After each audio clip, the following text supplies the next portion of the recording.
Si Neji ay isang mahinhin na birhen na tulad mo na hindi niya maligawan ang kanyang kinagigiliwan. Gayunpaman, nagbago ang lahat nang ipagkasundo siya ng gobyerno sa isang kaakit-akit na asawa, tapos bigla namang nagkaroon ng damdamin ang kanyang crush, kaya ngayon kailangan niyang pumili kung sino sa dalawang babae ang pipiliin niyang kapiling sa gabi. Nagsimula ang lahat maraming taon na ang nakararaan, nang magpatupad ang gobyerno ng batas upang labanan ang mababang antas ng kapanganakan, na nagsasaad na kapag ang isang binata o dalaga ay nasa hustong gulang na, bibigyan sila ng asawa batay sa genetika at ipinagbabawal na makipag-ugnayan ng mas malalim pa sa iba.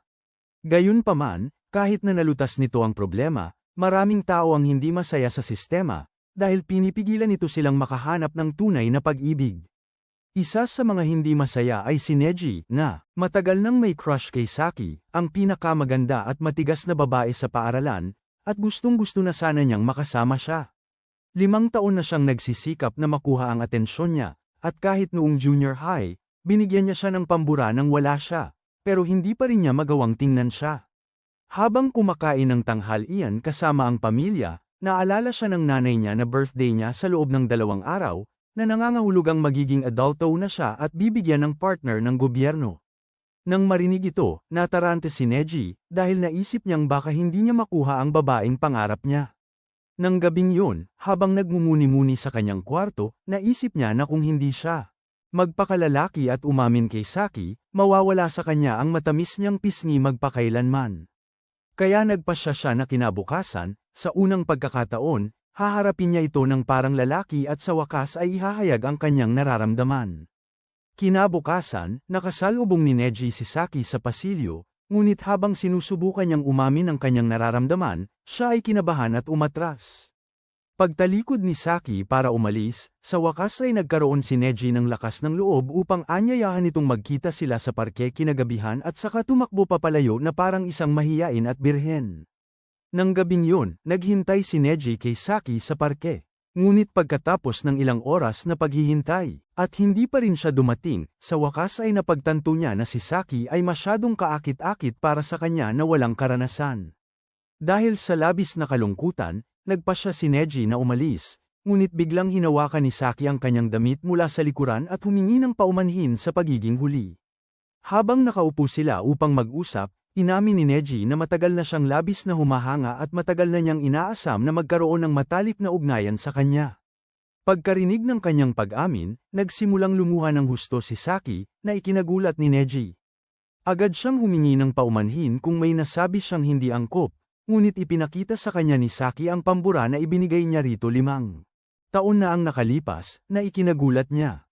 Ipinaliwanag niya na sa lahat ng taon na yun ay gusto rin niya ito, at ang katotohanan na sapat ang pag-aalala nito para ibalik pa ang kanyang pambura noon ang nagpahulog ng loob niya ng sobra rito. Tuwang-tuwa sa narinig, niyakap siya ni Neji at sinabing gusto niya itong makasama magpakailanman, na lalong nagpaiyak kay Saki. Dinamdam ang matinding emosyon, hiniling ni Saki na halikan siya, at habang siya'y lumalapit, ipinaliwanag niya na labis niya itong gusto at hindi niya mapigilan ang matinding bugso ng damdamin.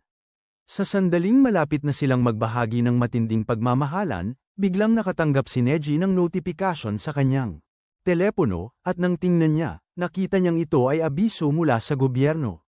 Doon niya napagtanto na 12:00 na ng hating gabi. Kinabukasan, nakaarawan niya, nang basahin niya ang abiso ng gobyerno, nalaman niyang itinakda sa kanya ang isang asawa, at nagkataong si Saki ito. Tuwang-tuwa sa balita, sinubukan ni Neji na ipakita kay Saki ang mensahe, ngunit biglang nagblanko ang screen ng kanyang telepono, at pagkatapos ay 2 opisyal ng gobyerno ang biglang dumating. Binigyan nila si Neji ng sobra na naglalaman ng kanyang abiso mula sa gobyerno, at pagkatapos ay binati siya sa pagiging bagong kasal. Nang basahin ni Neji ang abiso, nakita niyang ipinagtambal siya kay ibang babae na ikinaguguluhan niya.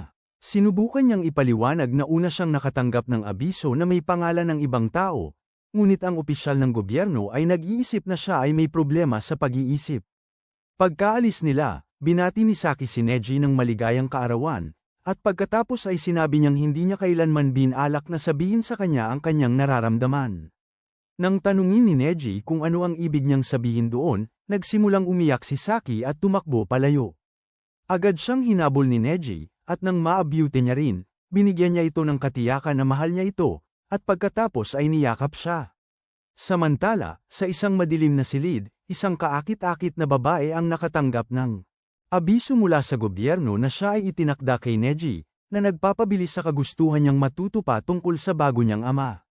Nang gabing yun, nagulat si Neji nang masayang imungkahi ng kanyang mga magulang na makipagkita siya sa bago niyang asawa kinabukasan.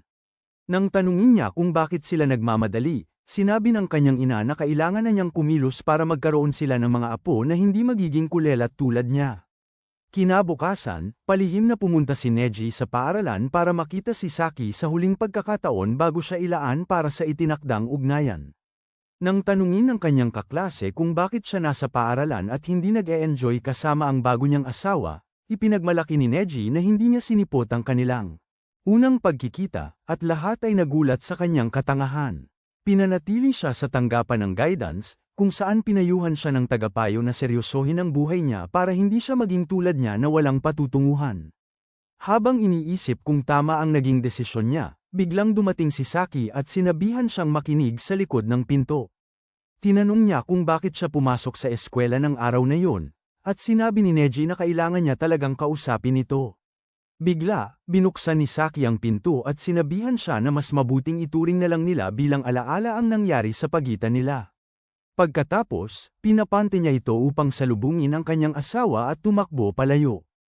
Kinabukasan, ayaw man ni Neji, sinunod niya ang kanyang mga magulang upang salubungin ang kanyang magiging asawa, at habang nagpapalitan ng matatamis na salita ang kanilang mga magulang, napagdesisyonan niyang suriin kung ang kanyang bagong asawa ay may kaaya-ayang hugis ng katawan tulad ni Nicki Minaj.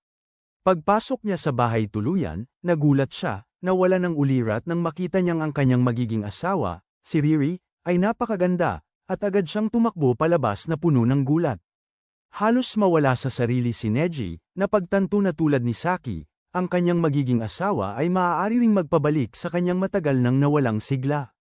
At ito ang lubos na nagpagulo sa kanya. Di nagtagal pagkatapos, habang nagkakakilala ang dalawang pamilya, sa kabilang banda, napansin ni Riri na malungkot at walang interes si Neji sa usapan, na ikinainis niya. Kaya tinawag niya itong mayabang, entitled, at spoiled na bata dahil sa kawalan nito ng interes sa kanya, at pagkatapos ay padubog siyang umalis.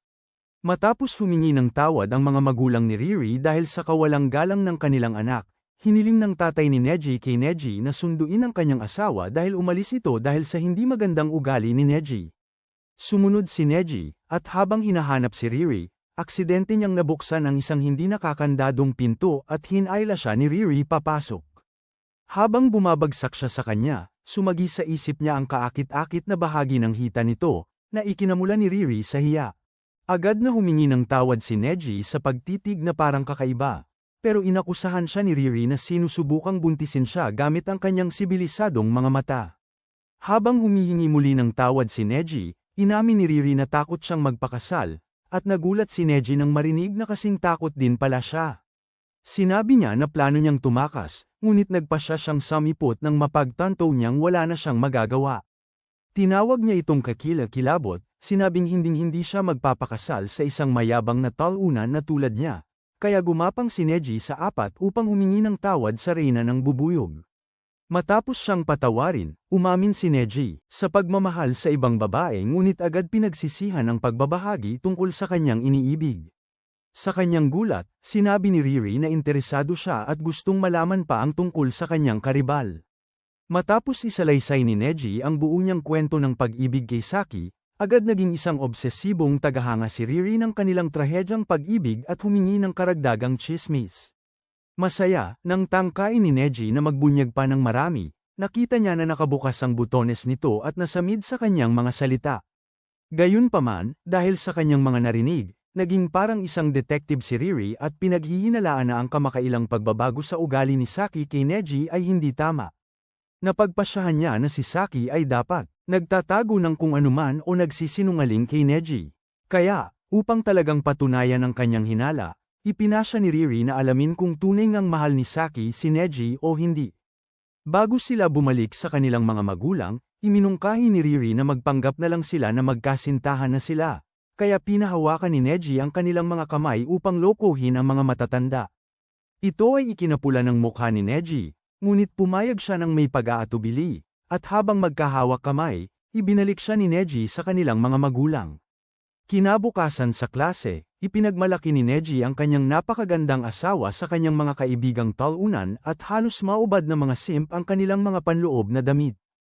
Biglang dumaan si Saki, kaya, si Hisoka, isa sa mga kaibigan ni Neji, tinukso siya na tingnan ang trophy niyang asawa, ngunit galit na sinabi ni Saki sa kanya na itikom ang bunganga niyang parang sirang gripo. Nang bandang hapon, dumating si Neji sa eskwelahan ng mga babae ni Riri para makipagkita sa kanya. Nang hindi niya ito makita, tinanong niya ang dalawang magagandang pandak tungkol sa kinaroroonan nito, at doon niya nalaman na ang palayaw ni Riri sa eskwelahan ay tapeworm, at siya ay nasa opisina ng nurse. Pagkalipas ng ilang minuto, natagpuan ni Neji ang opisina ng nurse, kung saan niya nakita si Riri na nakahiga sa kama. Nang gisingin niya ito, nagulantang si Riri sa kanyang presensya at pagkatapos ay ipinaliwanag na siya ay nakaramdam. Medyo hindi maganda ang pakiramdam at nagpa siya na matulog. Tinanong niya siya na umalis para makapagpalit ng damit, at habang naghihintay sa labas para sa kanya, tinanong ni Neji kung bakit siya kilala bilang tapeworm sa paaralan. Nang marinig ito, biglang lumabas si Riri sa kanyang maruming panty, na nagtataka kung paano niya nalaman ang pangalang yun. Bago makasagot si Neji, hinablat siya ng baliw sa kwelyo at nagbanta na isusubsob ang mukha niya sa kanyang mabahong persimmon kung hindi siya makakapagsalita. Nang siya ay kumalma, ipinaliwanag ni Riri na ang dahilan kung bakit nila siya tinatawag na tapeworm ay dahil madalas siyang magkasakit at nawawala ng klase.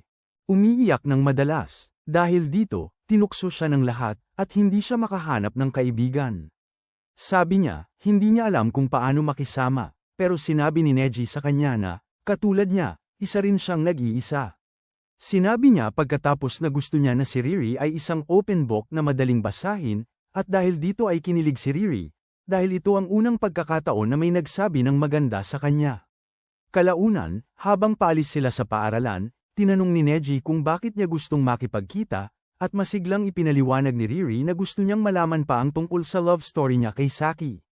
Habang patuloy siyang nagsasalita tungkol sa kanyang nakakatakot na pagkahumaling sa buhay pag-ibig niya, biglang natanong ni Neji si Saki mula sa malayo at sinabi kay Riri. Agad, sinalubong ni Riri si Saki, at matapos ipakilala ang sarili bilang itinalagang asawa ni Neji, inanyayahan niya si Saki na mag-usap sila ng pambabae. Pumayag si Saki, kaya umupo silang dalawa sa isang kafe upang mag-usap, habang tahimik na nakaupo si Neji sa likod nila para marinig ang kanilang pinag-uusapan. Bago ang lahat, sinabi ni Riri kay Saki na hindi niya gusto si Neji sa ganoong paraan at interesado lamang siyang malaman kung ano ang nararamdaman ni Saki para kay Neji. Ipinaliwanag ni Saki na mahal niya si Neji dahil sa buhok nito at pagkatapos ay nagsimulang dumaldal. Walang tigil tungkol sa kung paano kinikiliti ng cute na buhok ni Neji ang kanyang fish pie. Sa ilang kakaibang dahilan, nagiging malapit ang mga babae sa isa't isa dahil sa pag-uusap tungkol sa buhok ni Neji, at mas lalong nakaramdam ng pagiging bobo si Neji dahil lang sa narinig niya ang usapan. Kinagabihan, matapos maghiwalay ng landas sina Riri at Saki, umiyak si Riri ng luha ng kagalakan sa wakas ay nagkaroon na ng kanyang unang kaibigan. Pagkatapos ay tinanong niya si Neji kung nahalikan niya si Saki, at nang nerbiyos na kumpirmahin ito na oo, sinabi ni Riri sa kanya na mayroon siyang perpektong ideya, ngunit kailangan niyang halikan ulit si Saki ng isa pang beses para gumana ang plano. Masaya, kinabukasan sa rooftop ng eskwelahan, naiinis si Neji sa lahat ng nangyayari. Iyon, biglang dumating si Saka at tinanong kung nag-iisip na ba siyang makipagdiborsyo. Nagreklamo si Neji na sawa na siya kay Riri na laging nagpapauso, at sa pagkakataong ito ay gusto nitong pumunta siya sa bahay nito. Pagkatapos ay nangasar si Saka na marahil gusto ni Riri na maranasan ang matinding paglalaro, na ikinanginig ni Neji sa kahihiyan. Samantala, matapos ang huling pag-uusap ni Neji at Saki, sinubukan ni Neji na kunin ang atensyon nito, ngunit iniiwasan siya ni Saki na parang pag-iwas ng crush mo sa iyo. Kalaunan sa araw na yon, binisita ni Neji si Riri sa bahay, ngunit sa halip na salubong, ang pink-haired na masyadong pinakamamahal na brat ay naiinis na huli siyang dumating. Dinala niya siya sa kanyang kwarto, kung saan nakita ni Neji si Saki sa loob at lubhang nabigla. Naiilang sa presensya nito, agad sinabi ni Saki na aalis na siya, ngunit pinakiusapan siya ni Riri na manatili at saka tiniyak sa kanya na si Neji ay masyadong pangit para maging tipo niya. Dahil doon, pumayag si Saki na manatili, at masayang niyakap siya ni Riri. Habang naglilibang ang mga babae, umupo si Neji sa isang sulok, pakiramdam niya ay isa lamang siyang walang silbing tauhan sa likod sa sarili niyang anime.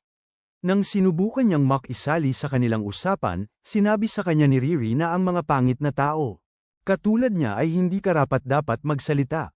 Matapos magpalakasan ng loob ang mga babae sa isa't isa, biglang inutusan ni Riri sina Neji at Saki na maghalikan sa harap niya, ikinagulat nila. Nagtaka si Neji kung nababaliw na ba ito, at nang tanungin niya kung bakit gusto nitong maghalikan sila. Sinabi ni Riri na dahil nagawa na nila ito noon, hindi na malaking bagay kung gawin nila itong muli. Pagkatapos ay bumaling siya kay Saki at tinanong kung handa na bang dilaan ang labi nito, ngunit umalis lang si Saki patungo sa banyo nang walang sinasabi. Ngayon na silang dalawa na lang, galit na pinagsabihan ni Neji si Riri dahil sa pag-arte nito na parang si Bonnie Blue, ngunit sumagot si Riri na lahat. Ang ginagawa niya ay para sa ikabubuti niya. Biglang bumalik si Saki at sinabing handa na siyang makipaghalikan, na ikinagulat ng lahat. Nang tanungin ni Saki kung ayos lang kay Riri na lambingin niya ang kanyang lalaki, tuwang-tuwa namang sinabi ni Riri na ayos lang sa kanya kahit palubusan silang magkalapit. Sa pagkakita kung gaano kasaya si Riri, sa wakas ay napagtanto ni Neji na, para sa babae, ang kanyang buhay pag-ibig ay wala nang iba kundi isang murang bersyon ng Love Island. Naghanda noon sina Saki at Neji para sa halik, ngunit nang lumapit si Saki upang halikan siya, inatake si Neji ng panic attack at nagreklamo sa kanyang presyon ng dugo.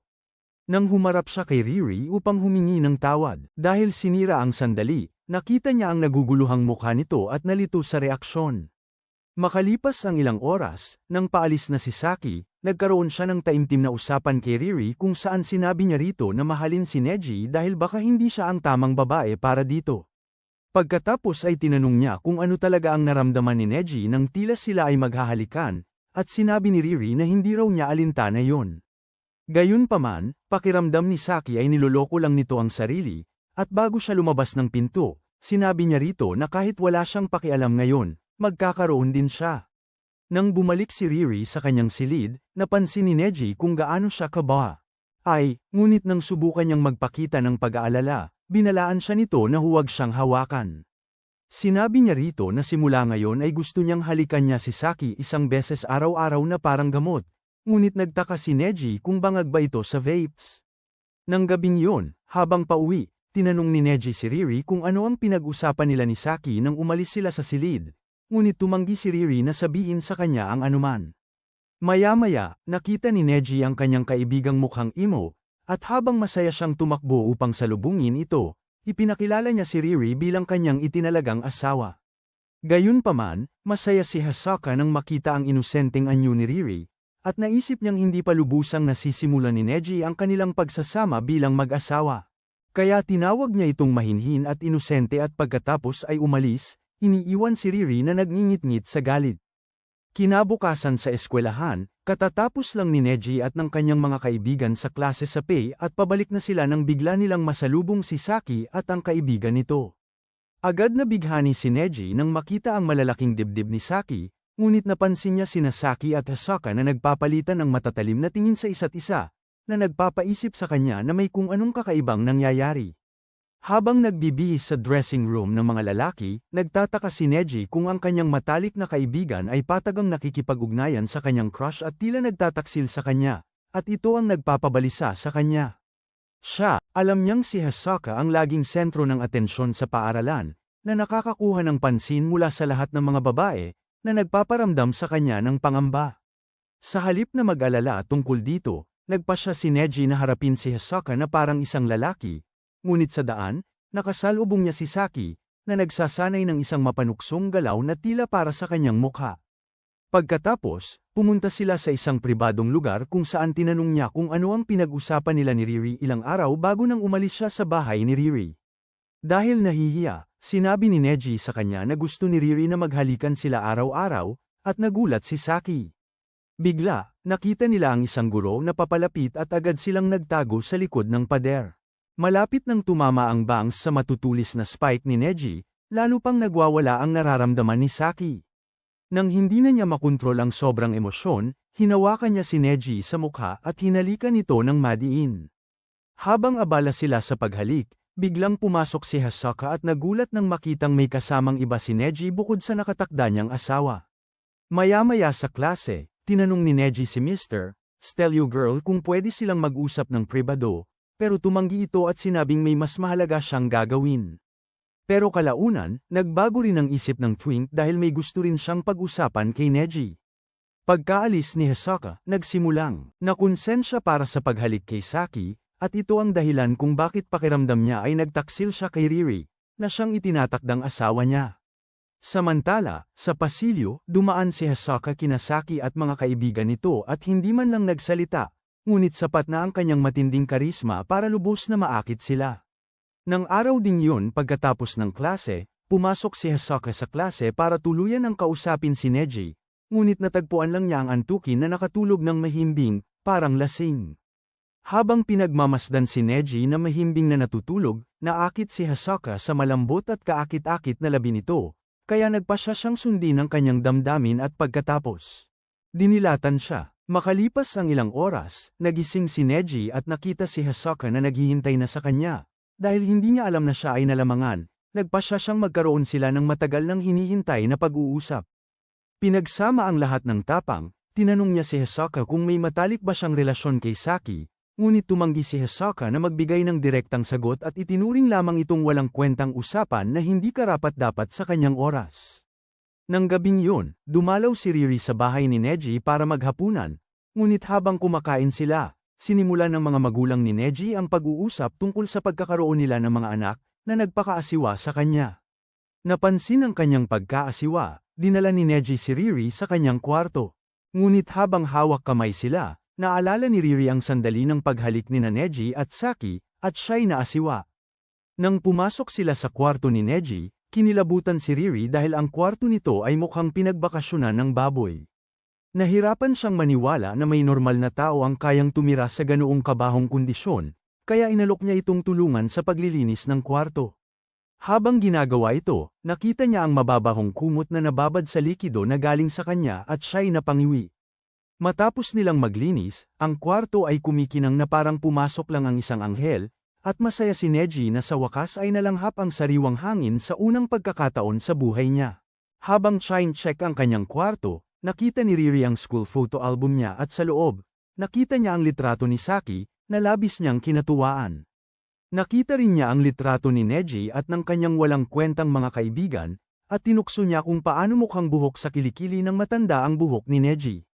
Gayunpaman, pinahahalagahan ni Neji ang litrato dahil ito lang ang mayroong si Saki, at ginagamit niya ito sa gabi para sa sarili niyang kasiyahan.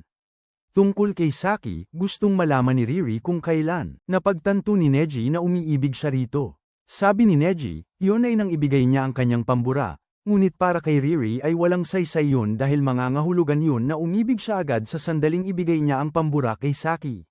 Dahil dito, napagtanto ni Neji na umibig na pala siya kay Saki matagal na bago niya ibigay ang kanyang pambura rito. Gayunpaman, ipinaliwanag niya na ang araw na ibinigay niya kay Saki ang kanyang pambura ay ang sandaling naging espesyal ito para sa kanya. Ang marinig siyang magsalita tungkol sa kanyang pag-ibig kay Saki ay nagpuno kay Riri ng kagalakan at nagpahangad sa kanya na maranasan ang matinding pag-ibig na tulad niyon. Nang tanungin ni Neji kung umibig na ba siya kailanman sa pag-ibig, nag-isip sandali si Riri bago ipinaliwanag na naranasan na niya ito. Ilang taon na ang nakalipas, nang siya ay may sakit at nasa ospital, palagi siyang nag-iisa, ngunit isang intern doctor ang laging sumusubok na pasayahin siya. Naniniwala si Neji na maaaring na-in-love siya kay Dr. Riz, ngunit sinabi ni Riri sa kanya na sa totoo lang, na-in-love siya sa isang mannequin ng Anat Omaya na palaging nag-iisa tulad niya. Sinabi niya na sa tuwing nadadaanan niya ang dummy, palagi niyang hinahangad na maging malapit sa artipisyal nitong tungkod. At para sa kanya, iyon ang tunay na pag-ibig. Matapos makinig sa nakakatakot niyang kwento, nagtaka si Neji kung kailangan na ba niyang ipatingin ang kanyang pag-iisip o kung ano paman. Pag-iba ng usapan, tinanong ni Riri si Neji kung hinahalikan ba niya si Saki minsan sa isang araw gaya ng ipinag-uutos niya. Nang marinig ito, nagulantang si Neji at nagsimulang yutal-yutal magsalita, ngunit binalaan siya ni Riri na kung magsisinungaling siya, sisiguraduhin niyang magsisisi ito ng husto. Dahil sa takot, inamin ni Neji na hinalikan niya si Saki, at sinabi ni Riri na ayos lang sa kanya. Pagkatapos ay tinanong niya kung nagustuhan ni Saki ang kanyang halik, at bago pa makasagot si Neji, pinayuhan niya itong halikan pa si Saki. Biglang nanahimik si Riri, na nagdulot kay Neji ng hinala na malalim. Sa loob, siguro nasaktan siya, kaya humingi siya ng tawad, ngunit pinagbawalan siya ni Riri at pagkatapos ay nagsimulang sumigaw sa kanya ng walang dahilan. Bigla, natisod siya sa isang libro, at habang siya'y bumagsak sa ibabaw ni Neji, siya'y nasundot ng kanyang pogo stick. Sa mga sandaling yun, dumating ang dalawang opisyal ng gobyerno mula kanina sa silid ni Neji upang interviewin sila. Gayunpaman, nang mapansin ng ginang ang tensyon sa pagitan ni Neji at Riri, pinaghihinalaan niya na marahil ay naantala nila ang isang kakaibang sandali, na ikinagulat ni Neji at Riri. Matapos silang bigyan ng impormasyon ng opisyal ng gobyerno tungkol sa mga benepisyo ng kasalang isinaayos ng gobyerno, hinikayat niya silang huwag magpigil. Ngunit upang magpatuloy sa pagmamahalan at mag-iwan ng bakas sa mga kumot. Pagkatapos ay tinanong niya si Neji kung ano ang tingin niya sa kanyang asawa, at sinabi ni Neji na wala pa siyang nararamdaman para dito. Nang tanungin niya si Riri kung ano ang tingin nito sa kanyang asawa, sinabi ni Riri na hindi pa niya naiintindihan kung paano gumagana ang sistema, kaya kailangan pa niya ng mas maraming datos upang magamit. Pagkatapos ay ipinangako ng babaeng taga-gobyerno na ipaalam sa kanyang superior, pagkatapos nito ay naghanda na silang umalis. Gayunpaman, paglabas nila ng pinto, tinanong niya kung alam nila ang tirahan ni Saki, ipinaliwanag na doon sila pupunta sunod, ngunit hindi nila sigurado ang kanyang tirahan. Nang marinig ito, nagulantang sina Neji at Riri, iniisip na ihahatid nila ang abiso ni Saki. Nang magtanong si Riri para kumpirmahin, sinabi ng babaeng opisyal ng gobyerno na hindi niya pwedeng ibahagi ang ganoong pribadong impormasyon. Pagkaalis ng mga empleyado ng gobyerno, nagsimulang magpanik si Neji sa posibilidad na magkaroon ng kanyang matagal ng crush ng sarili nitong taga-suporta na mas may edad. Ngunit sinampal ni Riri ang kanyang pisngi dahil sa pagiging duwag, at pagkatapos ay sinabihan siyang magpakalalaki at lumaban kung talagang mahal niya si Saki. Masaya, at ngayon ay nakakaramdam ng motibasyon, pinasalamatan siya ni Neji, ngunit biglang sumulpot ang kanyang ina tulad ng patalastas sa YouTube upang ipaalam sa kanila ang isang nalalapit na kampang na pinlano ng parehong pamilya. Nang gabing yun, habang inihahatid si Riri pauwi, pinayuhan ni Riri si Neji na tanungin si Saki kung natanggap na niya ang kanyang notisya, at pagkatapos ay pinaalalahanan siyang huwag kalimutang halikan din ito. Pero sabi ni Neji hindi na niya hahalikan si Saki dahil patuloy siyang kinukulit ni Riri na parang may kakaibang fetish sa laway. Kinabukasan sa eskwelahan, sinubukan ni Neji na tanungin si Saki kung natanggap na niya ang isang notisya, ngunit hindi niya malikom ang lakas ng loob. Pagkalipas ng ilang oras sa klase, inanunsyo ng guro na ang mga class administrator ay dapat maghintay pagkatapos ng klase para gumawa ng mga pamphlet. Dahil si Saki ay isa sa mga wala ang mga tagapangasiwa ng klase at ang kanyang kasama sa paaralan sa araw na yon, kaya pinili ng guro si Neji upang tumulong sa kanya.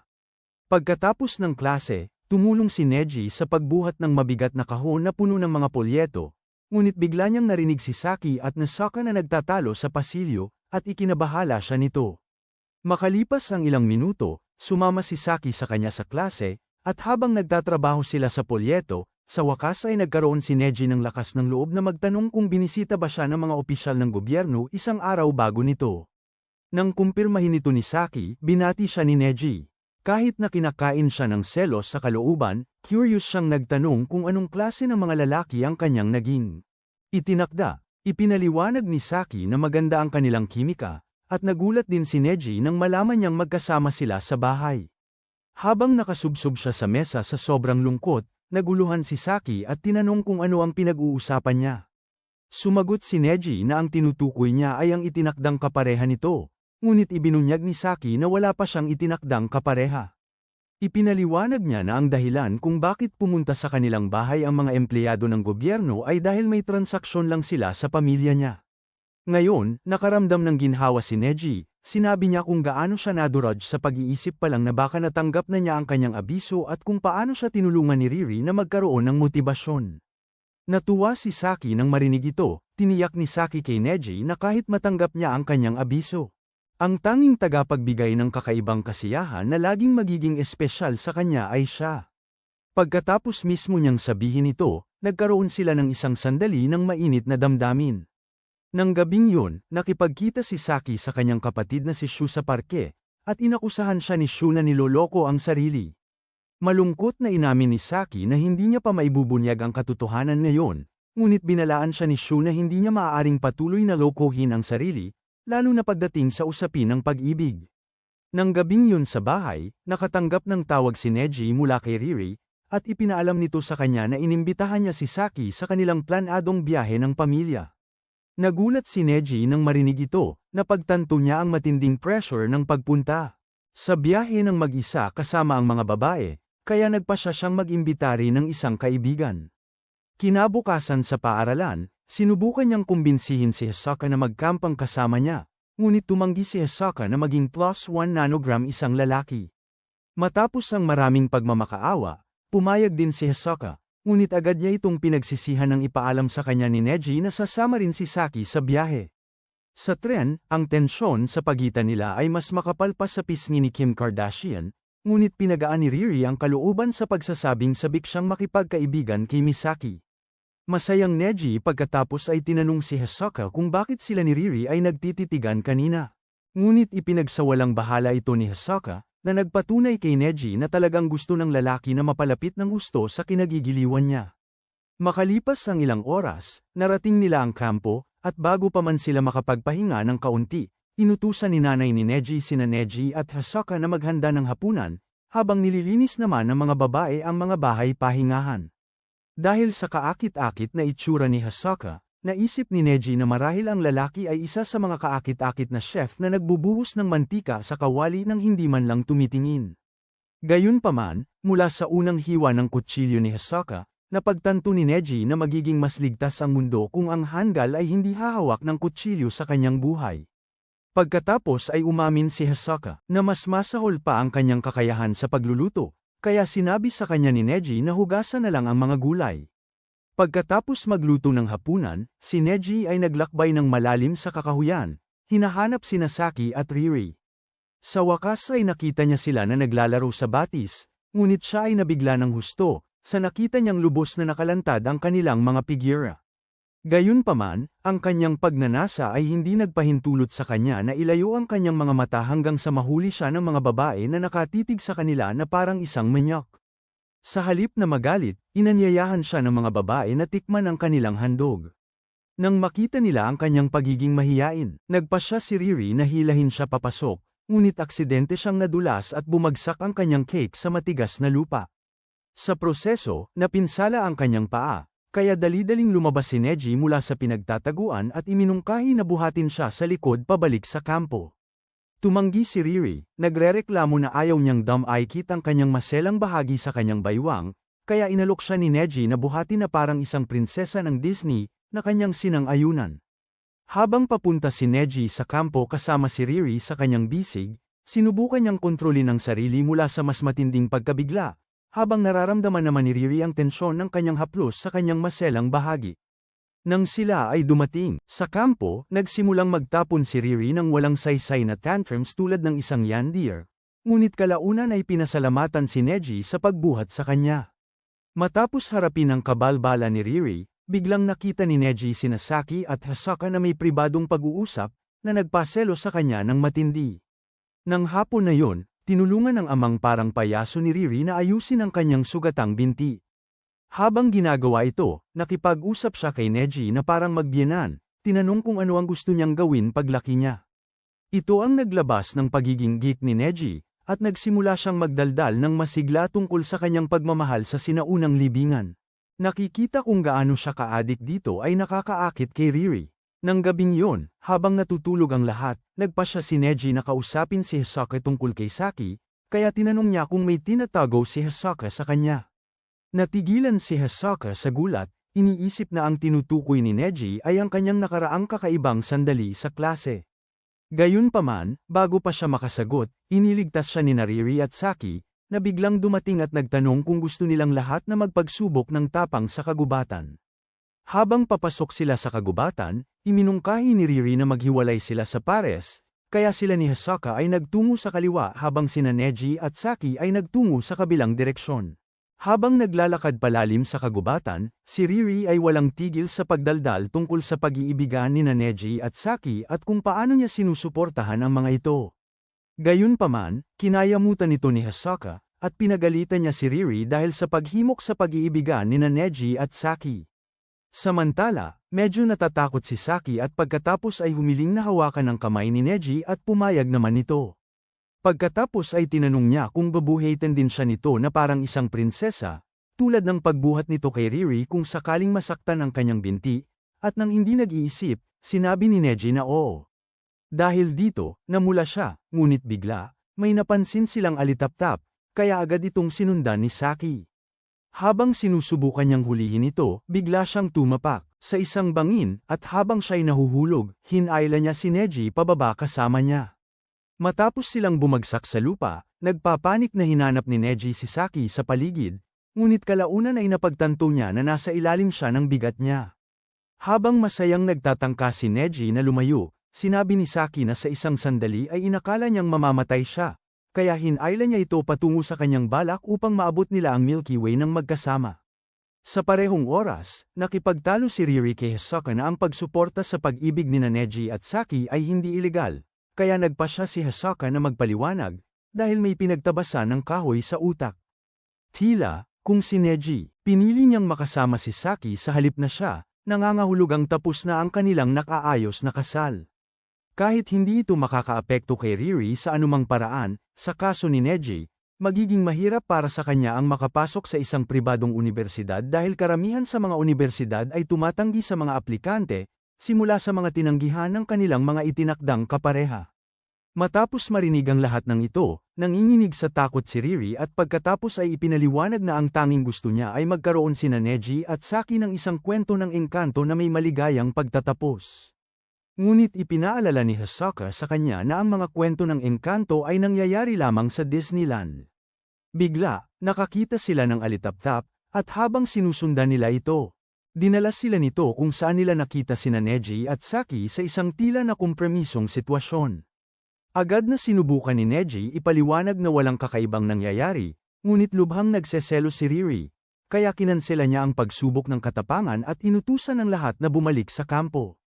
Habang pabalik, napansin ni Hisoka na tila kakaiba ang lakad ni Neji, na tila lubhang pagod o ubos ang lakas, at ito ang nagpaniwala sa kanya na marami itong nagawa. Sa daan, bigla silang nakakita ng isa pang alitaptap, kaya lumihis sila ng daan. Dinala sila ng alitaptap sa isang bahagi ng kagubatan kung saan nakita nila ang napakaraming alitaptap at namangha sila sa ganda. Kinabukasan, bumalik silang lahat sa syudad, at pagkatapos magpaalam at umalis ni Saki, nais ding umalis ni Hisoka, ngunit sinundan siya ni Neji upang tapusin ang kanilang pag-uusap. Iniisip pa rin ni Hisoka na galit si Saki dahil hinalikan niya ito, kaya mabilis siyang humingi ng tawad at pagkatapos ay lumakad palayo. Sinubukan ni Neji na pigilan siyang umalis, ngunit nang makita niya kung gaano kaigting iniiwasan ni Hisoka ang pagkakaroon ng maayos na pag-uusap sa kanya, napagpasyahan niyang talagang gusto niya si Saki. Nang bumalik si Neji kay Riri, binanggit niya ang interes ni Neji sa mga sinaunang libingan at sinabi niyang siya. Gusto niyang bisitahin ng isa balang araw. Lubos itong ikinatuwa ni Neji, at iminungkahi niyang bisitahin nila ang isa ng magkasama, at sumang-ayon siya. Nang gabing yun, nagkaroon si Riri ng basang panaginip kung saan ay tila sinasaktan siya ni Neji at nag-iwan ng bakas ng luha. Nang magising siya, kinamuhian niya ang sarili dahil sa panaginip na yun, ngunit kalaunan ay kumalma siya nang maalala niyang hindi pa siya nahahalikan kailanman at gusto niyang mahalikan. Kinabukasan, sinaliksik ni Riri kung ano ang tungkol sa paghalik, at nang matuklasan niyang sa pamamagitan ng paghalik ay maaaring magpalitan ng 80 milyong bakterya ang isang tao, nangingilabot siya. Sakto naman, isang babaeng nakasalamin na nagngangalang na Oki ang nakatagpo sa kanya. At sinubukang makipagkaibigan sa kanya, ngunit lumakad lang palayo si Riri, hindi interesado sa paglalaro ng lililikor kasama si Steel. Iginiit ng babae at sinundan pa si Riri sa labas ng paaralan, kung saan sinabi niya rito na siya ang nakababatang kapatid ng intern doctor na nag-alaga sa kanya noong mga nakaraang taon. Narinig ito, pumayag din sa wakas si Riri na maging kaibigan niya. Samantala, sa klase, iniisip ni Neji si Sokka at kung paano siya iniiwasan ng lalaki na para bang isa siyang tagahanga ni Gojo simula nang makabalik sila mula sa kampang. Habang naglalakad sa pasilyo kasama si Takeda, ang kanyang isa pang kaibigan, nakabanggaan niya si Saki, ngunit nang subukan niyang bumati, iniiwasan din siya nito, kaya nalito siya. Bigla, isang guro na may matikas na hitsura ang lumapit at ipinaalam sa kanila ang tungkol sa isang espesyal na klase sa kagawaran ng kapakanan na dapat nilang daluhan. Kalaunan, dumating si Neji sa kagawaran, at sa pasukan ay nakita niya si Shu na naglalakad papasok ng gusali, na ikinagulat niya. Pagkapasok, napansin niya na puno ng mga estudyante at ng kanilang mga itinalagang kapareha ang bulwagan. Bigla, dumating si Takeda kasama ang kanyang itinalagang kapareha, at nagulat si Neji na kahit na ang hitsura nito ay sadyang hindi kaakit-akit, nakakuha pa rin ito ng ganoong klaseng isang cute na babae. Nakikita kung gaano sila kasaya bilang magkasintahan ay nagpapaisip kay Neji kung sila rin ba ni Riri ay makikita bilang masayang magkasintahan. Di nagtagal, dumating si Riri, at namangha si Neji sa ganda niya nang nakalugay ang buhok. Pagkatapos ay pinuri niya ang hitsura nito nang nakalugay ang buhok, na ikinapula ng mukha ni Riri habang ipinapaliwanag na pinakiusapan siya ng kanyang kaibigan.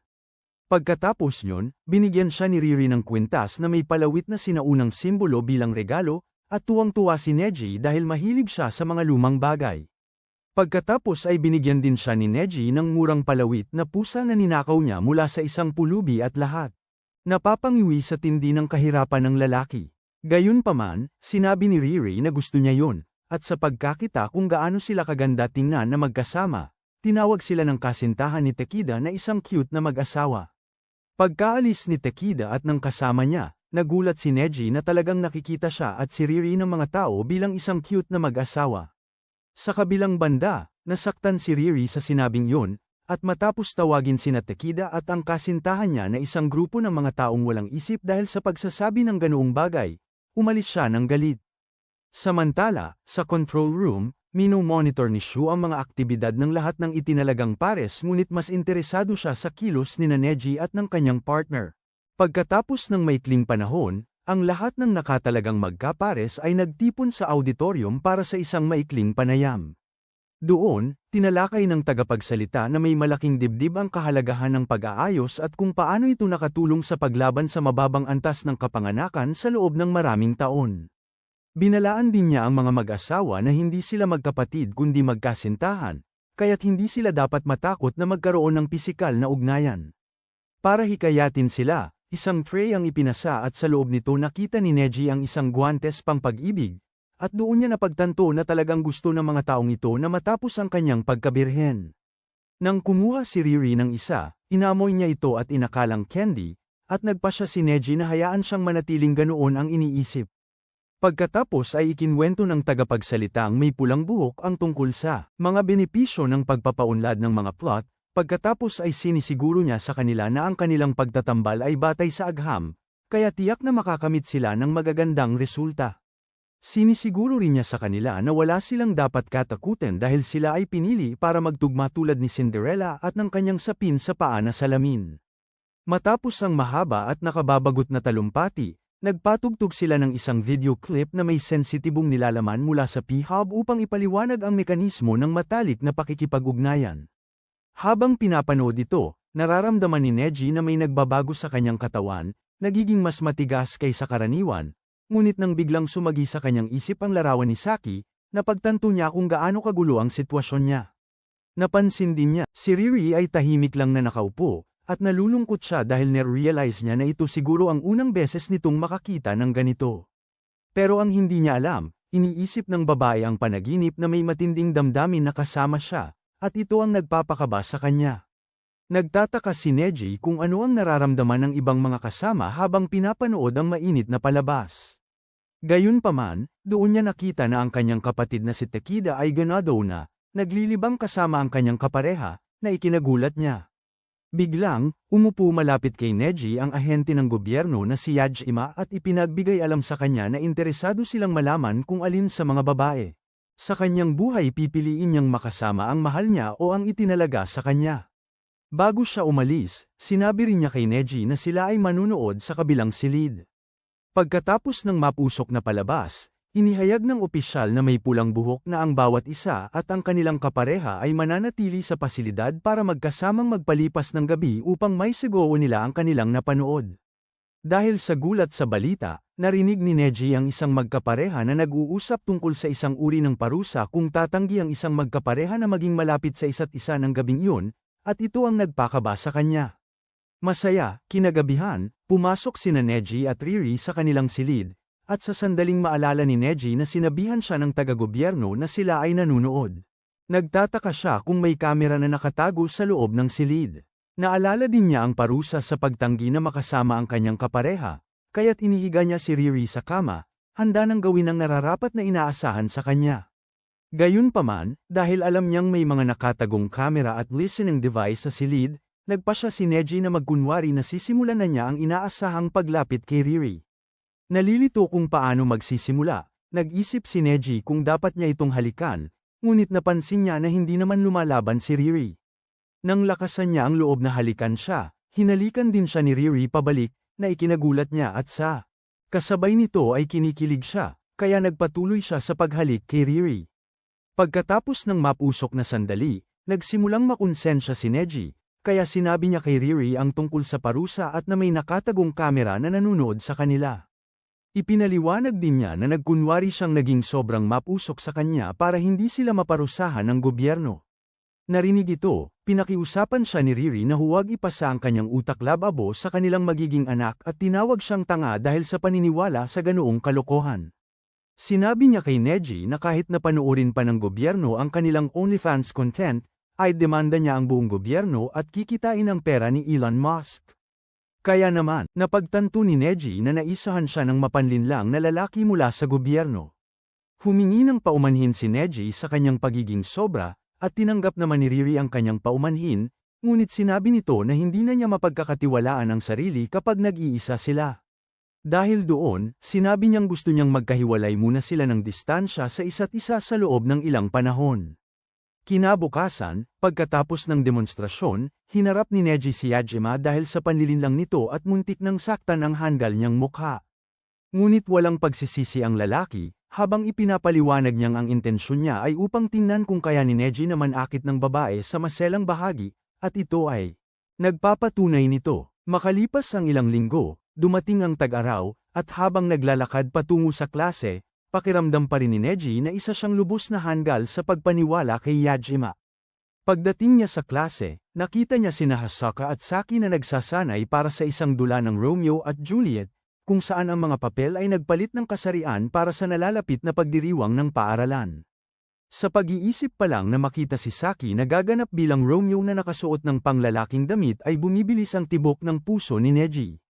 Gayunpaman, habang sinusubukan niyang tawagan si Riri para sabihin dito ang tungkol doon, naalala niya na nagtatampo pa rin sila sa isa't isa. Nang maglaon sa araw na yun, habang nasa klase ng woodcraft, hinahanap-hanap ni Neji si Riri, kaya tinitigan niya ang kwintas na bigay nito sa kanya. Bigla, isang kung sino-sinong tao ang nagpahulog sa kwintas sa lupa, at habang sinusubukan itong pulutin ni Neji, tinamaan ang kamay niya ng malakas. Nang marinig ni Saki ang pinsala ni Neji, dali-dali siyang pumunta sa klinika upang tingnan siya. Pagkatapos niyang makahinga, tinanong niya kung kumusta siya, at kinumpirma ni Neji na maayos lang siya. Sinabi niya pagkatapos kay Neji na naging kakaiba ang pag-uugali nito kamakailan at gusto niyang malaman kung bakit.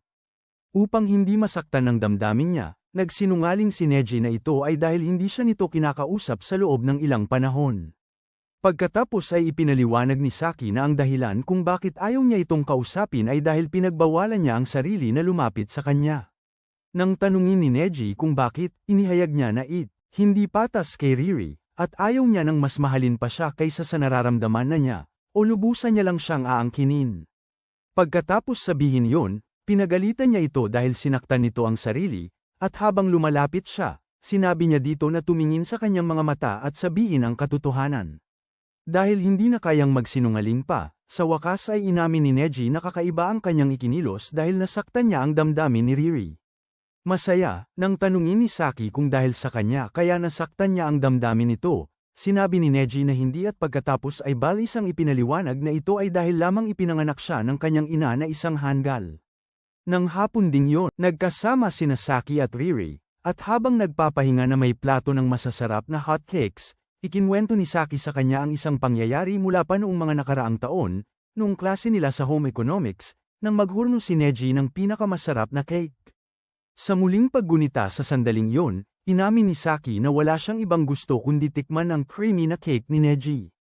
Pagkatapos, sinabi niya kay Riri kung paano naging kakaiba ang kilos ni Neji nitong nakaraan at tinanong kung alam niya ang dahilan. May mabigat na puso, inamin ni Riri na kahit ayaw niyang makita si Neji, nalulungkot siya nang wala ito. Kinabukasan, nakipagkita si Neji sa mga yajima sa ministeryo upang talakayin ang kanyang nakatalagang kapareha at kung paano siya nito nasaktan. Ikinwento naman ni Yajima kay Neji ang tungkol sa isang istorya nila ng babaeng kasintahan niya noong nasa eskwelahan pa sila. Isang araw, nakatanggap siya ng abiso mula sa gobyerno, ngunit handa siyang tanggihan ang itinalagang kapareha kung papakasalan lang siya nito. Ngunit dahil isa siyang mapaglaro sa pag-ibig na hindi sigurado sa kanyang nararamdaman, wala siyang kumpiyansa na pakasalan ito, kaya nawala siya sa kanya para sa itinalagang kapareha. Pagkatapos niyang matanggap ang kanyang abiso, sa wakas ay napagtanto niya na nagkamali siya ng malaki at hiniling na sana pinakasalan na lang niya ang pag-ibig ng kanyang buhay noon. Bilang payo, sinabi niya kay Neji na itigil ang labis na pag-iisip at basta na lang. Kumilos ng buong puso, naantig sa kanyang mga salita, nagpasalamat si Neji sa kanya at pagkatapos ay tumakbo pabalik sa bubong ng kanyang paaralan, kung saan niya minensahe si Riri, na iniimbitahan siyang bisitahin ang isang libingan ng sinaunang tao kasama niya.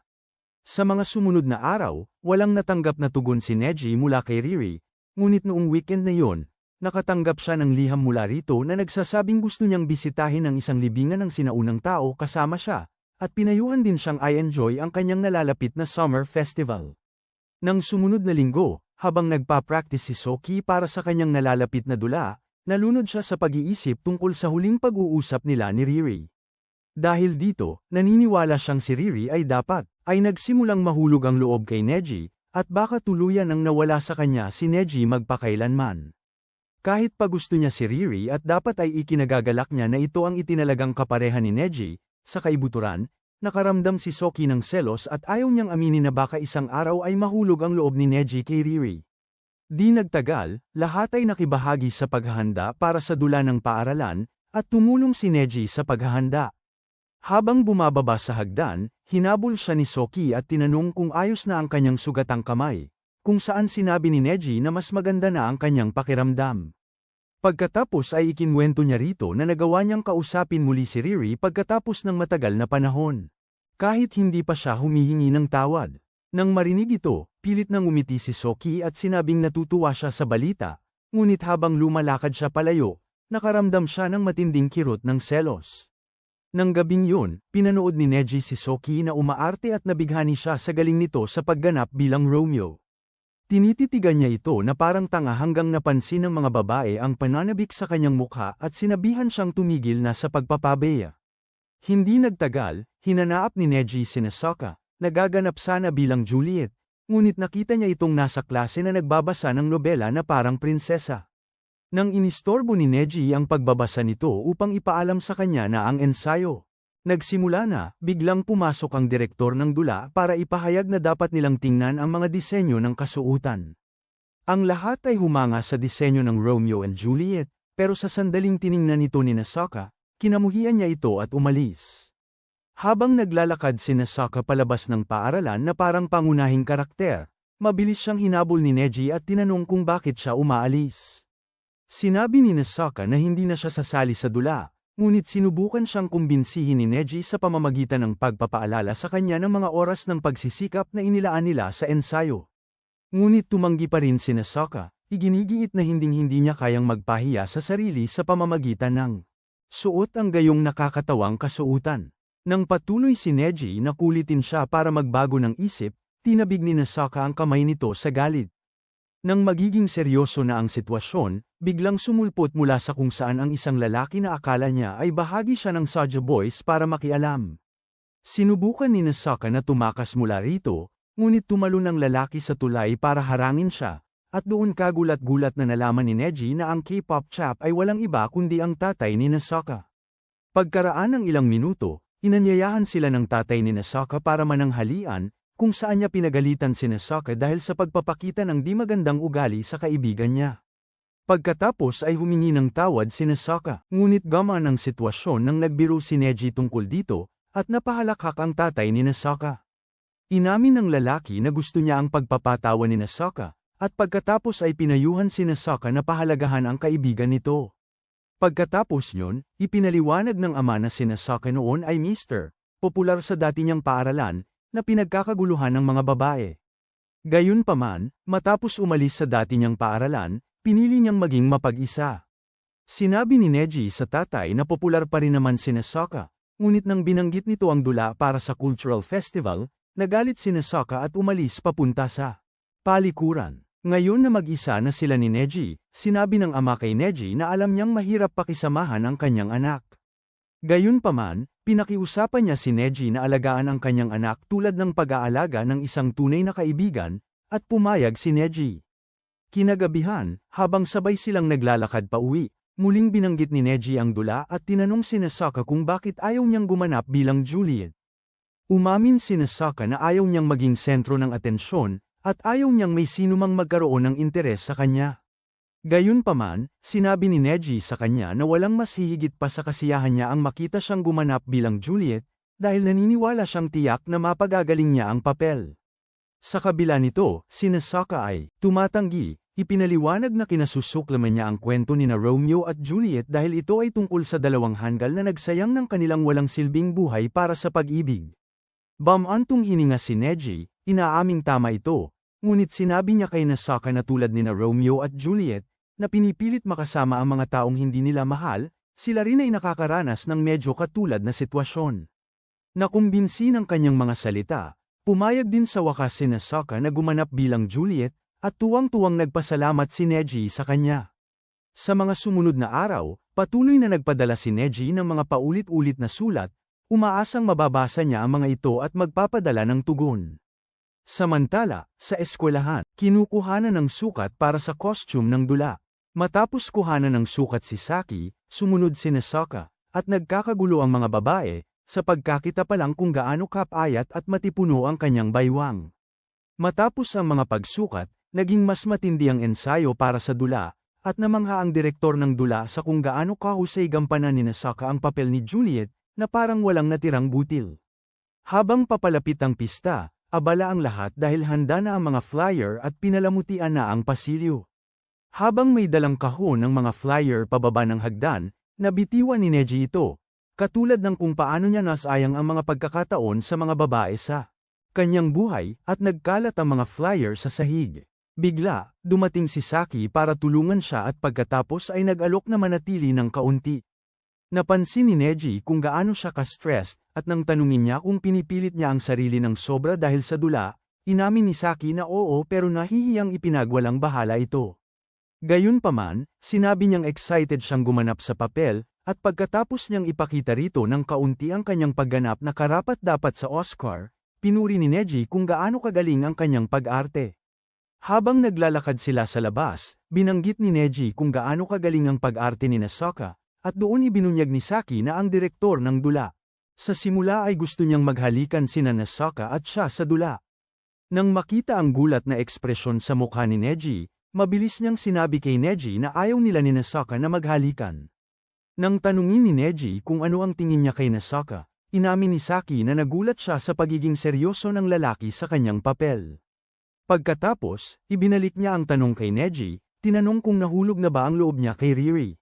Nagulat, tiniyak ni Neji kay Saki na palagi itong magiging paborito niyang babae, ngunit inamin din na wala siyang ideya kung ano ang pag-ibig, na nagpatawa kay Saki. Upang sagutin ang tanong niya, inilalarawan ni Saki ang paniniwala niya kung ano ang pag-ibig, batay sa nararamdaman niya para dito sa loob ng maraming taon. Pagkatapos, bigla na lamang siyang humagulhol ng malakas, sinasabing pinagsisisihan niya na hindi siya ang nakatakdang asawa nito.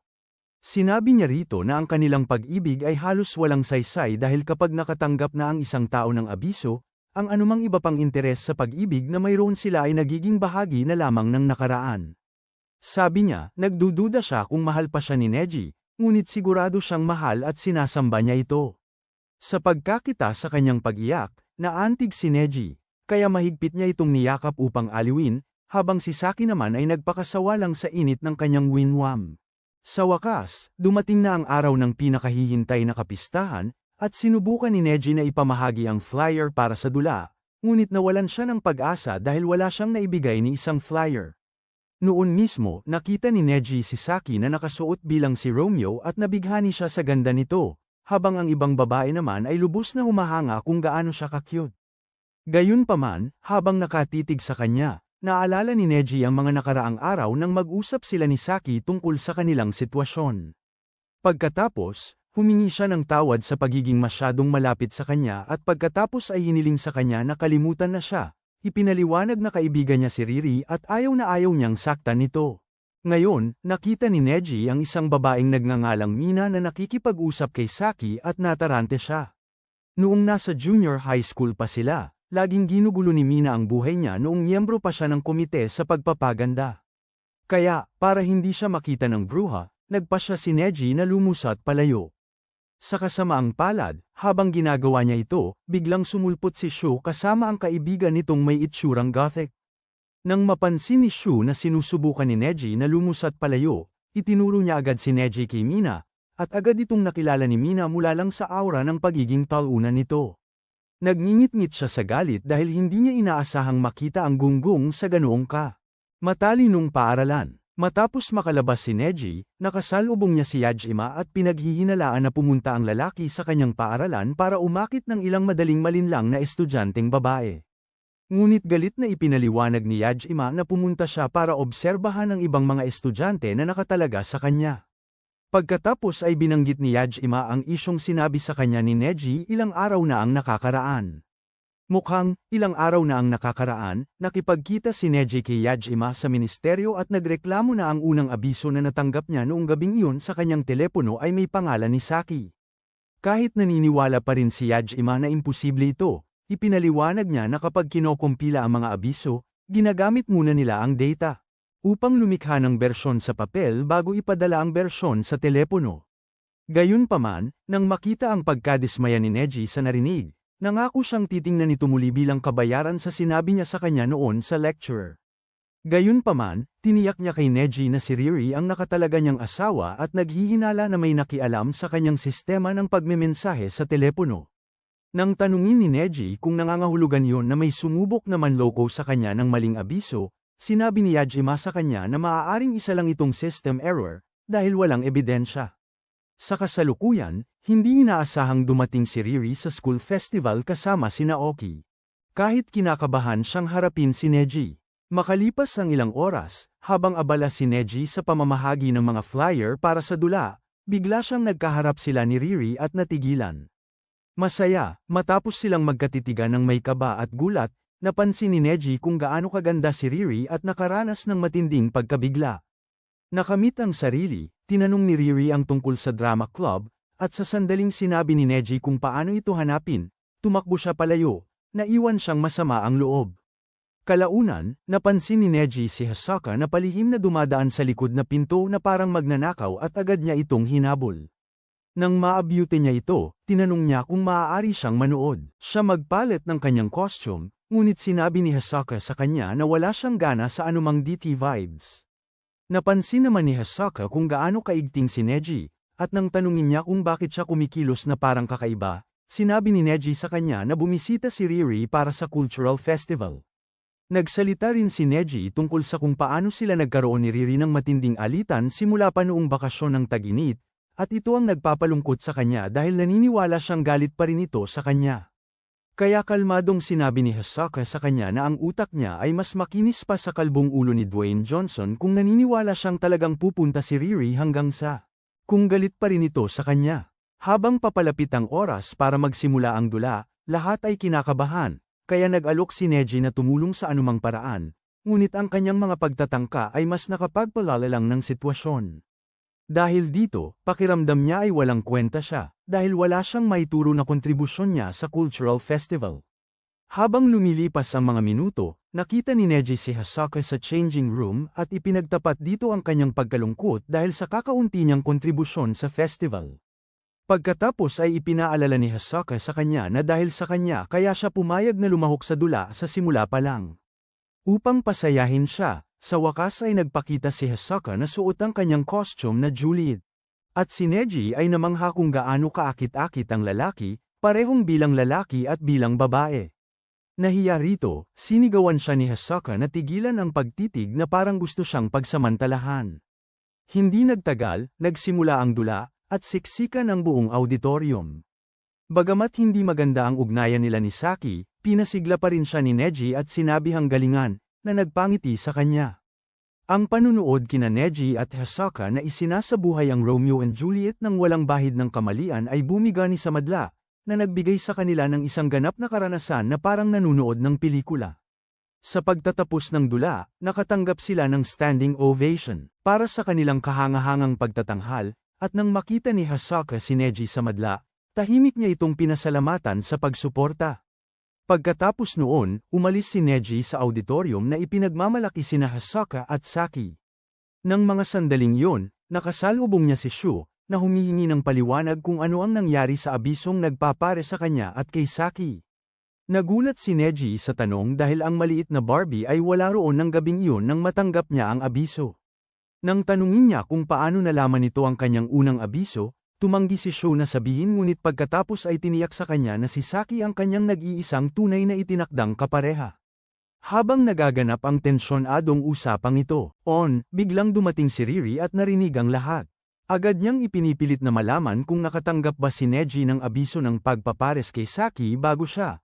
Ngunit umalis lang si Shu, sinasabing hindi niya isusumbong ang kanyang kapatid. Pagbilang kay Neji, tinanong ni Riri kung totoo bang napares siya kay Saki, ngunit sa halip na sagutin ang tanong, humingi ng paumanhin si Neji sa paglilihim nito sa kanya. Upang matukoy ang ugat ng lahat ng kaguluhan, iminungkahi ni Riri na kumuha sila ng impormasyon kay Shu anuman ang mangyari, at sumang-ayon si Neji, sinabing ang unang hakbang ay makuha ang contact information ni Shu. Sa puntong yun, lumitaw si Naoki, para tingnan ang itinalagang kasama ni Riri. Pagkatapos ipakilala ni Riri siya kay Neji, inasar niya ito bilang isang lalaking mukhang ordinaryo lang, na nakasugat sa kanyang marupok na ego. Pagkatapos nyon, pumasok sila sa loob ng gusali at nakita si Saki na napapalibutan ng maraming fangirl. Masaya nang makita ni Saki sila. Iniwan niya ang kanyang mga fangirl para salubungin sila, at pinuri ni Riri ang kanyang kahangahangang pagganap. Pagkatapos ay sinubukan ni Neji na hingin ng contact number ng kanyang kapatid, ngunit bigla na lang lumapit ang pretty boy para salubungin sila, nakabihis pa rin ang pambabae.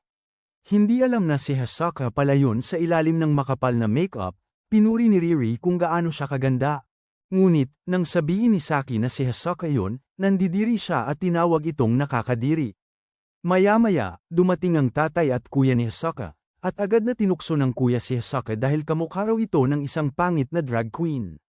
Sa galit ni Hisoka, hinawakan niya ng mahigpit ang kapatid at nagbabala na sasaktan ito ng husto kung walang pipigil sa kanya. Para mapawi ang init ng ulo, sinabi ng tatay kay Hisoka kung gaano siya ka-proud dito at sinabi pa na ipagmamalaki rin siya ng yumaong ina niya. Pagbilang kay Neji, pinasalamatan siya ng tatay sa pag-aalaga sa kanyang anak na may pagkababae. Ngunit si Neji, sa pagsisikap na maging mahinhin, ay binaliwala lang ang papuri. Pagkatapos ay inimbitahan ng ama si Neji sa isang kasal sa kanyang tirahan, ngunit sa kung anong dahilan, ay tutol si Hisoka dito, ngunit mabilis siyang pinatahimik ng kanyang kapatid at inabot din ang imbitasyon sa mga babae. Nang gabing yun, tinawagan ni Riri si Neji upang tanungin kung nakuha na niya ang numero ni Shu kay Saki, ngunit sinabi ni Neji sa kanya na naging abala siya sa ibang bagay at nakalimutang tanungin si Saki.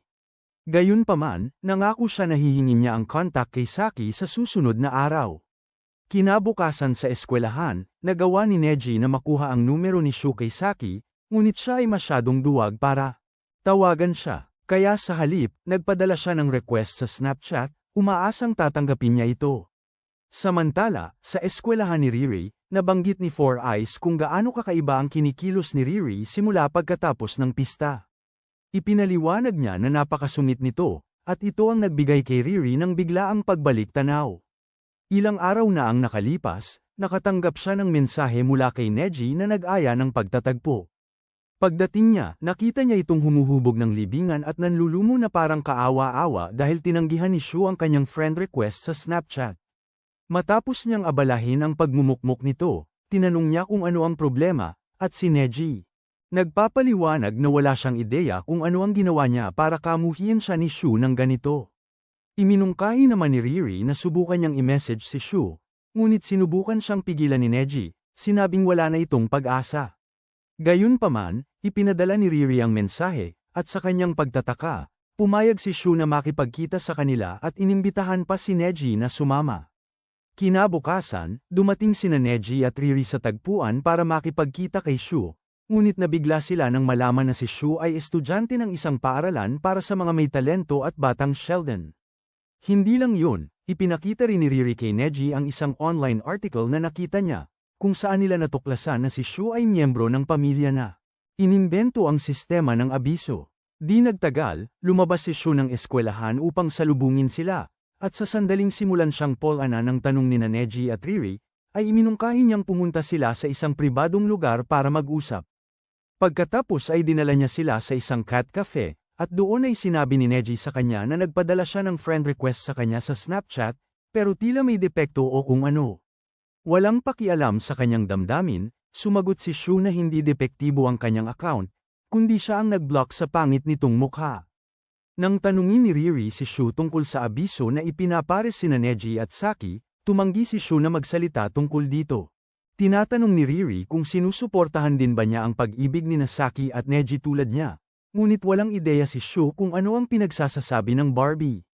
Dahil curious, tinanong niya si Riri kung ano ang ibig niyang sabihin doon, at ipinaliwanag ni Riri na siya ay malaking fan ng love story ni Neji at Saki at gusto niyang magkaroon sila ng happy ending.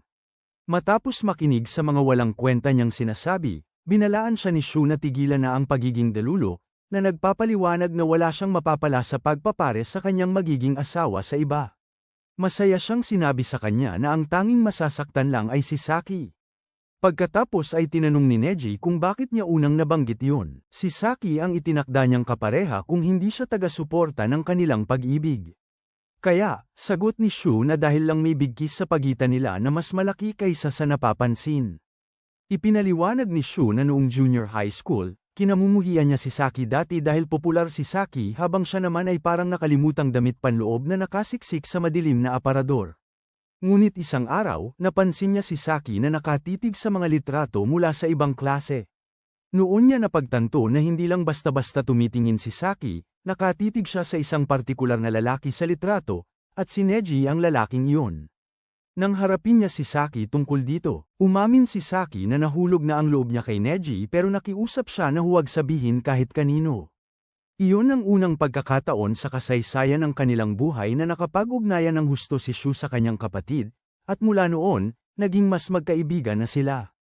Isang araw sa palaruan, tinanong ni Shu kung bakit siya sobrang nagkakagusto sa Neji na yun, dahil para sa kanya, si Neji ay mas parang talunan na nananatili sa banyo para titigan ang sarili niyang dumi. Sinabi naman ni Saki na hindi siya interesado na ipaliwanag kahit kanino kung bakit niya mahal si Neji at ayos lang kung walang nakakakita kay Neji bilang ang matikas na kabayo na siya.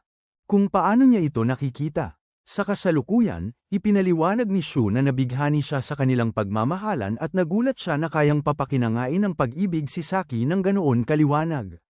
Nang tanungin ni Riri kung paano siya nauugnay sa mga nag-imbento ng abiso, inihayag ni Shu na ang lola niya ang gumawa ng sistema ng abiso. Biglang dumating si Yajima sa cat cafe at sinaway si Shu dahil sa palihim na pakikipagkita sa kanyang mga kliyente. Pagkatapos, inihayag niya na si Riri ang itinalagang kapareha ni Neji, at wala nang duda tungkol doon.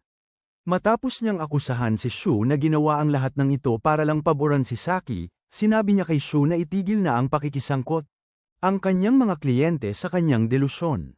Dahil doon, sinabihan ni Shu sina Neji at Riri na kalimutan ang lahat ng sinabi niya at saka umalis sa kafe. Naguluhan, tinanong ni Neji kung kilala ni Yajima si Shu, at sumagot si Yajima na kilalang kilala niya ang pandak, dahil pumupunta ito sa ministeryo kahit kailan niya gusto. Inihayag din niya na may mahalagang miyembro ng pamilya si Shu sa ministeryo, at usap-usapan na baka si Shu ang mamahala sa programa ng abiso kapag siya ay tumanda na dahil sa kanyang malaking utak. Nang gabing yun, matapos umalis sina Neji at Riri sa cafe, tinanong ni Riri si Neji kung plano nitong piliin si Saki kaysa sa kanya. Bago pa makapagsalita si Neji, sagutin, sinabi niyang pinagsisisihan niya na sinuportahan niya noon pa man sila ni Saki. Pagkatapos ay sumagot si Neji na sa ngayon ay wala siyang ideya kung sino talaga ang gusto niya, ngunit ang isang bagay na gusto niya kay Riri ay ang pagiging diretsyo nito. Makalipas ang ilang araw, sina Riri, Saki, Neji, at Imoboy ay nagtungo sa kasal na inimbitahan sila ng tatay ni Hasaka.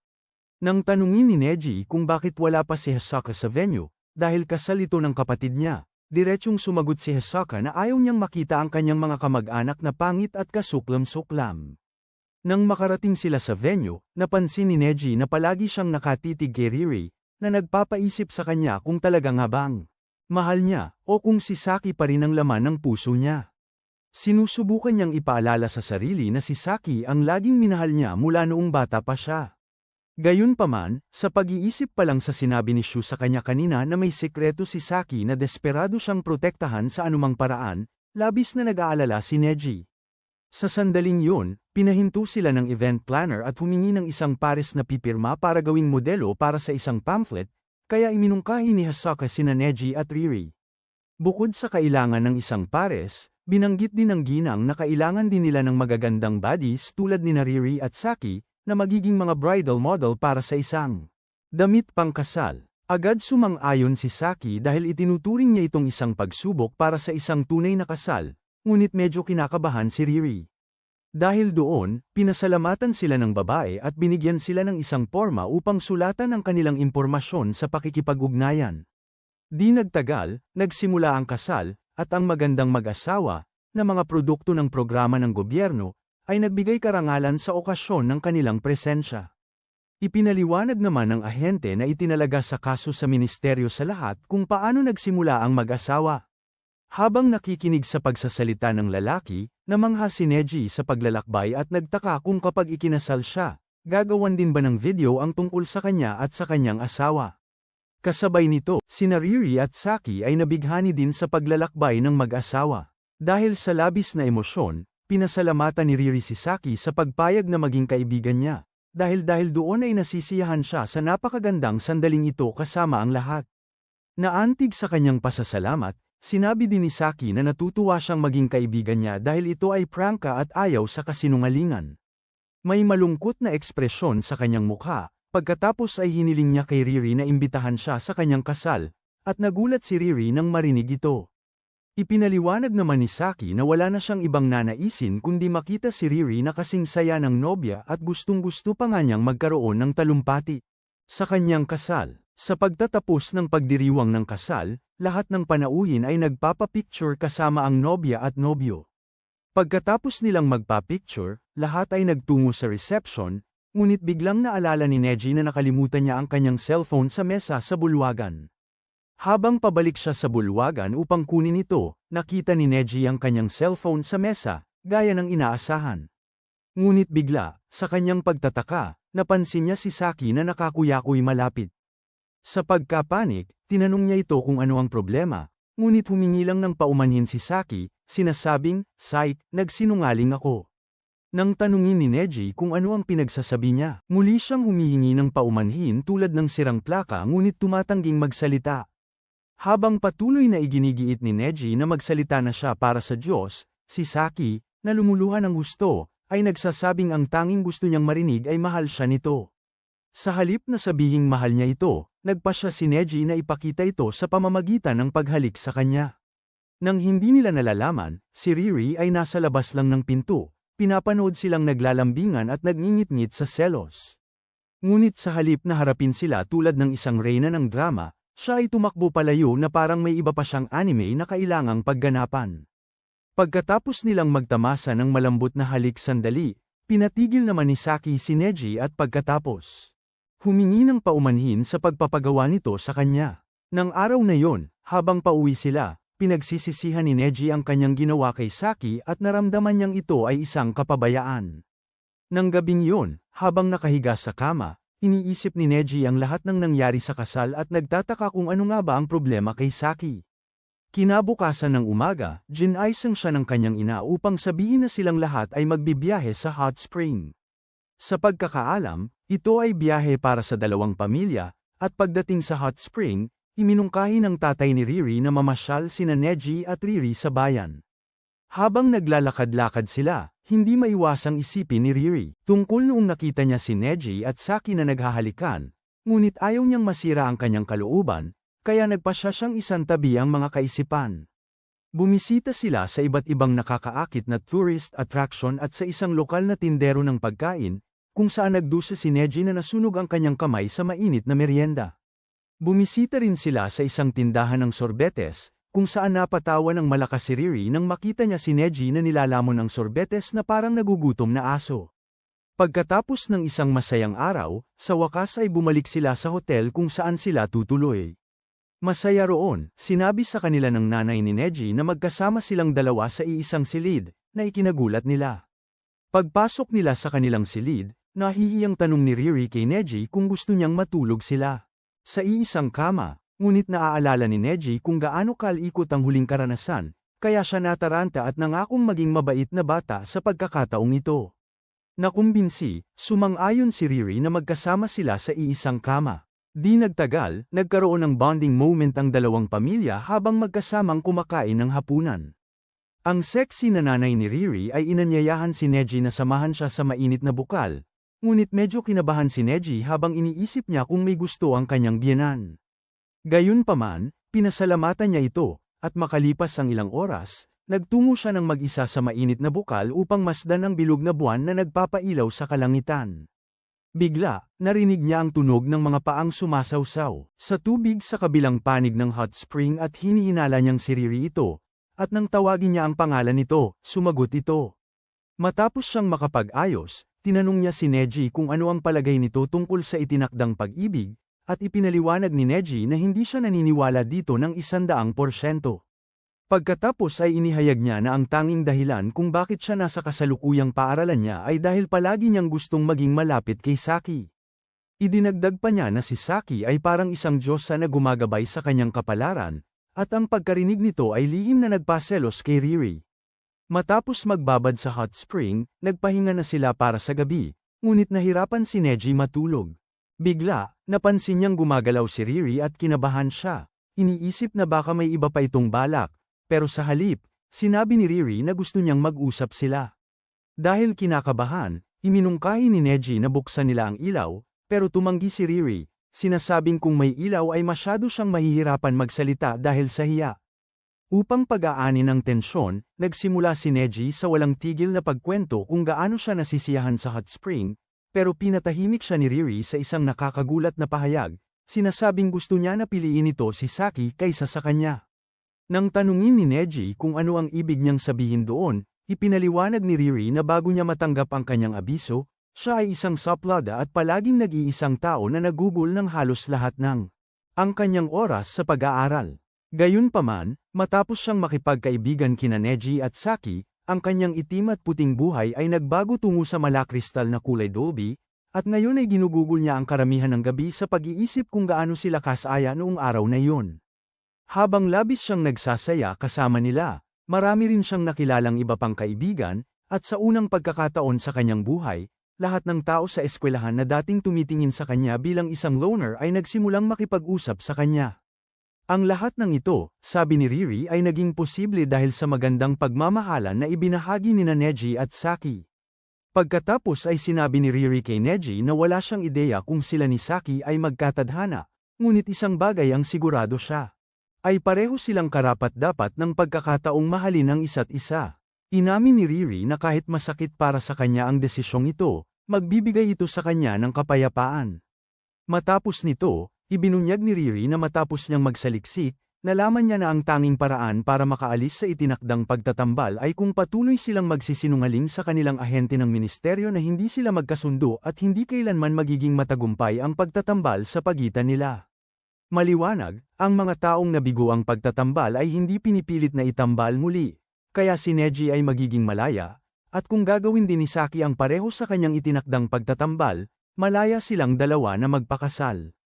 Matapos pakinggan ang lahat ng sinabi niya, tumanggi si Neji at nagsisimulang lumuha. Nang tanungin ni Riri kung bakit niya tatanggihan ang pagkakataong makasama ang kanyang forever crush, si Neji ay patuloy lang umiiyak, at nang bahagyang kumalma, ay itinanong niya kung ano ang mangyayari sa kanilang dalawa.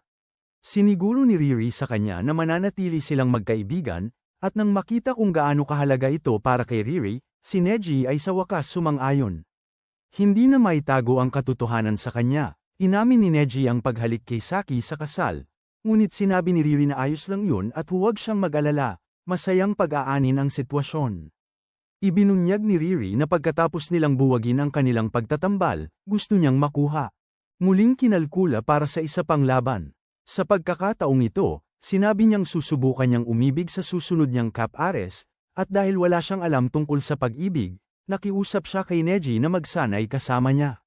Nagulat si Neji nang marinig ito. Pero simula pa lang ay matagal na niyang ninanais ang pagkakataong makalapit pa rito kaya pumayag siya. Kaya marahan niyang inilagay ang kamay niya sa mukha nito at hinalikan siya sa ilalim ng nagniningning na liwanag ng bilog na buwan. Matapos matikman ang malambot niyang mga labi, sinabi ni Riri na gusto pa niya ng halik nito, kaya muling hinalikan ni Neji ang kanyang mga labi, at sa pagkakataong ito, tiniyak niyang damhin ang bawat damdamin sa kanilang paghalik. Kinabukasan, bumalik sila sa syudad. Kaya nakipagkita si Riri kay Saki para sabihin dito ang lahat ng napagkasunduan nila ni Neji. Samantala, binisita ni Hasaka si Neji sa bahay para bigyan siya ng maliit na regalo dahil sa pagdalo niya sa kasal ng kapatid nito. Pagkatapos, sinabi niya kay Neji tungkol sa bridal model shoot ni Riri at Saki na mangyayari sa araw na yon, at tinanong kung dapat silang pumunta, pero tumanggi si Neji. Nang tanungin ni Hasaka kung bakit, malungkot na sinabi ni Neji na baka nagsinungaling siya. Sinubukan niyang ipaliwanag kay Hasaka na nagsinungaling siya kay Riri, pero walang ideya si Hasaka kung ano ang pinagsasasabi nito. Nang tanungin ni Hasaka kung bakit siya nagsinungaling, inamin ni Neji na nasaktan niya si Saki, pero siya, wala lang siyang lakas ng loob na harapin ito.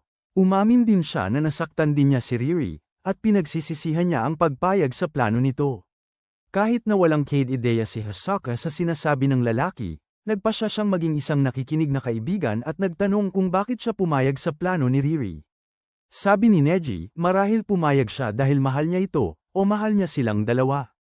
Nang marinig ito, tuluyan ang na-realize ni Hasaka na hindi pagmamahal ang kailangan ng kaibigan niya kundi tulong pang-psychiatrista. Gayunpaman, pinayuhan niya ito na huwag masyadong sisisihin ang sarili dahil hindi niya kasalanan na ang mga babae ang nagpas siyang mahalin ng isang playboy na tulad niya at nasasaktan. Sinabi rin niya sa kanya na hindi niya kailangang maging patas sa mga babae dahil ang pareho nilang desperadong hangarin ay makilala bilang ang pangunahing babae.